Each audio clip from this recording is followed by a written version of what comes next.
Good morning. This is Roger Ferdinand. I was trying to decide what was a cool way to present part of my presentation. I did the analysis of the two videos, and then now there's the list of the 10 things that made a video effective, creative, captivating, inspiring. And I thought I would take advantage of my travels today and what I'm doing today, just because of I thought you could appreciate it. So I have a list of the 10 things that I believe make a good video. And the first one, I'm on the train right now, and one of the items that I wrote down that I've always known to be important and makes a video captivating is movement, and the movement of the presenter. When the presenter just stands there in the middle of the stage and just talks, I think you get lost in what he's saying, because it's boring. But if he moves around, I think it captivates you. It keeps you engaged. There was the video as an example of the piano player conductor, and he was at the piano. He was moving around. He came down into the audience, and people were like, "What's he going to do next? What's he going to do next?" The two videos that I watched, while they stayed primarily stationary, they did move. The one guy talking about toast would turn to the screen because he had a presentation, so there was some movement there where he was drawing you from himself at center stage to the screen behind him. The other Drew was telling a story, and he was moving around as one might tell a story, as opposed to just being stationary. One of the things that I had come across was a video on what makes TED Talks successful, and it was interesting to see about hand movement, that the more successful videos have a lot of hand movement and the amounts of time people move their hands. So I was paying attention to that, and there's as he points from himself to the screen, Tom had some movement with his hands, and Drew, when he was telling the story about the first day of college, handing out lollipops, he had some movement as well. So the first topic is movement, and I'm doing it to you while under the East River, heading into Penn Station in New York City, on a train, moving. My next topic of what makes a video successful and inspiring and creative is dress. Being military for 20 years, dress was told and mandated to us, so it was always, you knew what you were wearing, when you had to wear it, in the morning for PT, going to a dress function, things like that. When I watch these videos, I never really critique the female presenters. I always pay attention to if they're wearing a suit, are they wearing a pantsuit, are they wearing a dress, what are they wearing? Closer to home, or closer to myself, what I always pay attention to is whether the presenter is in a suit, or whether he's wearing a tie, or if he's wearing a t-shirt, what does his t-shirt say? For me personally, I wish I could go back in time and execute the guy that invented the tie, because I don't know, I just find it the most ridiculous thing in the world.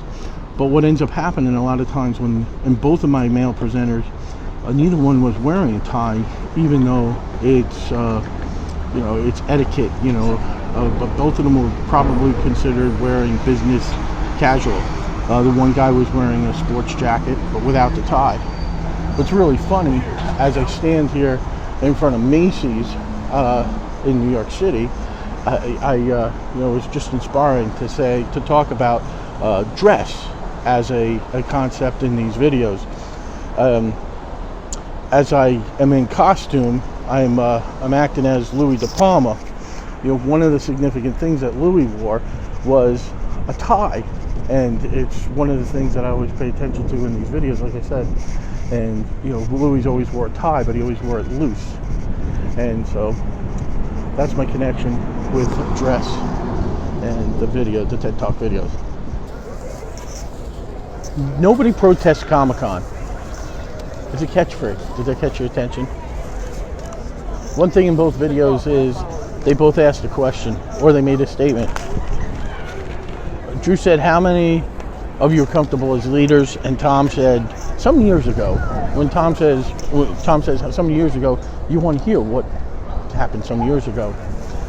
So an opener, it's like 7 to 30 seconds where the presenter is going to hook you to watching the video. And appropriately, I am at the opening in the entryway to Comic-Con with my best friend here, Mike Mado, and my two daughters. Mike Mado and I, our claim to fame, amongst other things, is watching every single Pauly Shore movie. So I'm on the first floor of Comic-Con, and this is the Javits Center. The things are set up here. This is the front of the building right here. This is the entryway right here. Over here, this is the entryway, the main entryway, I should say. Anyway, and as you can see, there's different areas. You have these fan favorites, these fan experiences, Star Trek, movie realization for Star Wars. You got SpongeBob right here. We're going into the Expanse right now. Upstairs, these are all the displays. These are all the stores. Artist Alley is down there. You go downstairs here, and this is where you get all the autographs. One of the things that they do is that when they first open up, they bring you all the way around the back of the building, down by the water, and they bring you in the back as a structure to keep the flow moving from the mass volume of people. So there's a structure to Comic-Con. One of the things that I look for when I watch these videos from TED Talks is the way they are structured. Has the presenter put it together in such a way that there's an order? Is there a sequence, or is it just kind of mishmash? And is the mishmash part of the structure? The lack of structure is structure. You know, do they start off with the typical joke to begin with? Is there a good hook in the middle, and at the end, does he leave you feeling something and wanting more? So there is a structure, and that's what I look for. And if there is, you know, what is he using that structure? What is he trying to prove? So this is Comic-Con and the structure. Starbucks. We just missed. I was just getting ready to video, and right here, somebody proposed to somebody else, and the whole place erupted in cheers. The next topic is tone. The next dynamic is the tone of the video. Where I'm at right now is I'm walking in the Artist Alley, and I really enjoy watching the different ways the artist's styles are, and the tone, and the use of colors, and their finite use of lines, and whether they're clear and crisp, or they're a little fuzzy, or they're a little hazy. And the tone of the presenters, are they using a monotone? Are they have some color to their voice? Are they yelling? Are they screaming? Are they just talking as a matter of factly? And that really, you know, attracts you, whether to your listener. I mean, if somebody's screaming at you, are you going to listen? But if they're screaming at you to prove a point, that's a different ideology, you know. So the tone is another one, you know, and both the artists, both the presenters, they were kind of even keeled, and you know, the tone of their story. Like when Drew was talking about the lollipops and stuff, his voice got a little more animated, and his pace got a little bit more animated because he was trying to use a little bit of humor, and the tone changed, and it became much more attractive. The next theme is relevance. What is relevant? Is the presentation relevant to the audience? It doesn't really matter how big the audience is. It could be a whole auditorium full of people, or it could be just one person that you're trying to show that person an interesting concept that they might be interested in. And in the case of these two videos, I had done a search on leadership. So they both talked about leadership, so they were very relevant to me. If, for example, you had done a search on toast, how to make toast, you may have been disappointed because of the fact that it wasn't really about toast, it was more about leadership. But so know your audience, know your setting, and maybe the person watching the video would find something interesting that's showing in the video that you're portraying, and keep them excited. Another theme that is used through the videos is personal experience. And for example, in Drew's presentation, he talked about the experience of the girl during the first day at school with the lollipops and how that ended up changing that girl's life.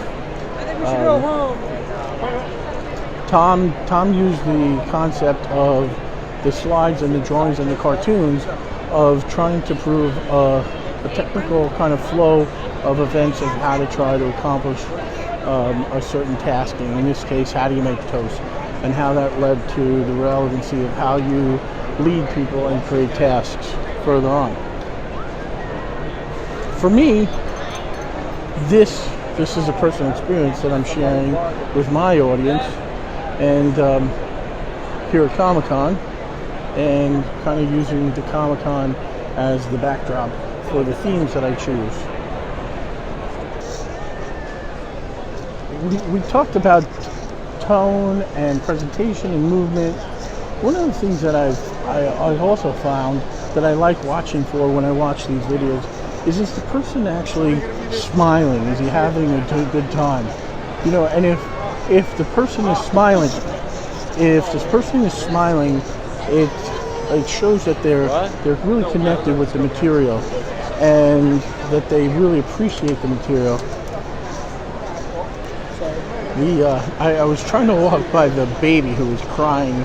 That was kind of an opposite of what I was trying to talk about. But if a person is smiling and they're enjoying what they're talking about, it will make the presentation better.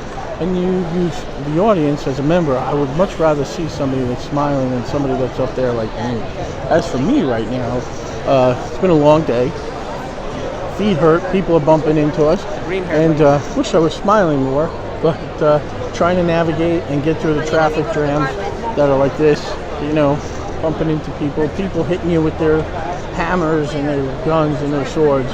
But I really do appreciate when I watch a presentation and the person is up there engaging and is lively and is smiling and is showing that he's enjoying what they're doing and enjoying presenting to me to help mentor me.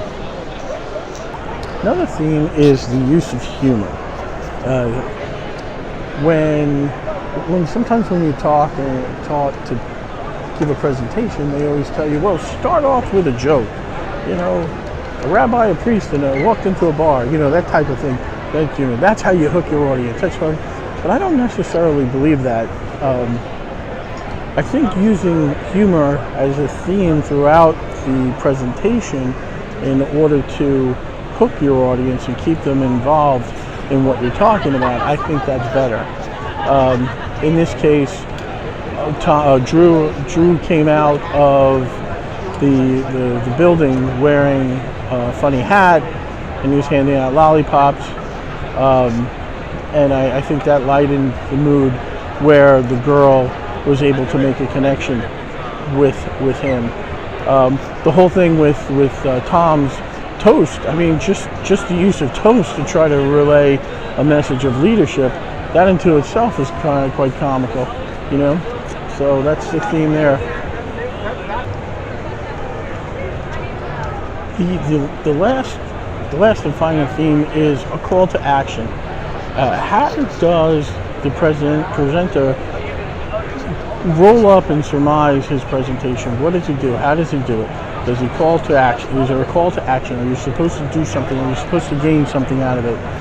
With Tom's presentation, it was funny because in the presentation he had mentioned that during the group evaluation when you were drawing toast, people performed better when they were not talking, he mentioned. But then towards the end, he mentioned that conversations are very important. So there was a kind of a dichotomy there of what he was trying to say, and it stood out, and I picked up on that right away. But I guess he surmised his point was being visible, having tangible, and consequential is what the drawings of the toast and how to make the toast was. That's what the important part from his presentation. Drew, on the other hand, had a much more specific. He came out very specifically at the very end, and he said leadership is not to change the world, but change how people view the world. As that's probably a better definition of leadership, and that's how he presented it and closed it out. And so there you have it. So just trying to present this whole thing in a different way. I hope you enjoyed it. My day at Comic-Con. We've been here for about 6 hours, and there you have it. I'll talk to you soon. Thank you. Bye.